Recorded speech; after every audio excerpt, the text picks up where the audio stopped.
These aren't Christmas lights. This isn't a mutant lobster.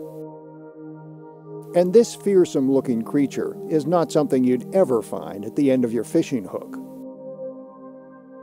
These are some of the rarely seen sea creatures found deep in the ocean in a world of total darkness. Using ultra-sophisticated photographic and sampling techniques, scientists working for the Census of Marine Life have inventoried an astonishing diversity of life beyond the ocean's photic zone, the part of the ocean that's too deep for light to seep through. The Census of Marine Life is a 10-year-long international research program aimed at cataloging the diversity and distribution of marine life. Over 2,000 scientists from 82 countries are participating in the effort. 5 of the census's 14 field projects plumb the ocean depths beyond the photic zone. The results have been astonishing. Thus far, over 5,700 species have been identified, thriving in a world that has never known light.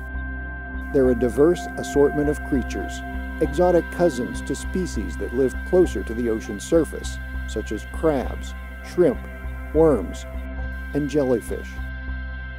They feed mostly on marine snow, fine particles of decaying plants and animals that drift to the bottom of the ocean. They're a hardy bunch, these deep-sea dwellers. These fish, called orange roughies, can live to be 100 years old. This fella is known as the wildcat tubeworm because, like the wildcatters of old Texas, it drills for oil. When it hits a gusher, it dines on chemicals found in the decomposing oil. Then there are the Dumbo octopods, given that name because they flap a pair of large ear-like fins to swim, like Dumbo the cartoon elephant. At up to 5 feet long, they are among the largest of deep-sea creatures, but not much is known about them.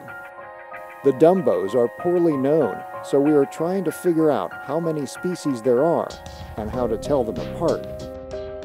For example, this Dumbo may be a species new to science. The sea cucumber is a distant cousin of the starfish that uses 15 tentacles to sweep the ocean's detritus into its mouth.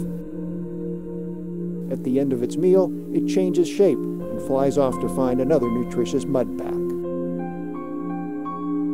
By the time the Census of Marine Life wraps up its mission next fall, the 5 deep-sea projects will have embarked on more than 200 expeditions. The results of the census will be announced in London next October.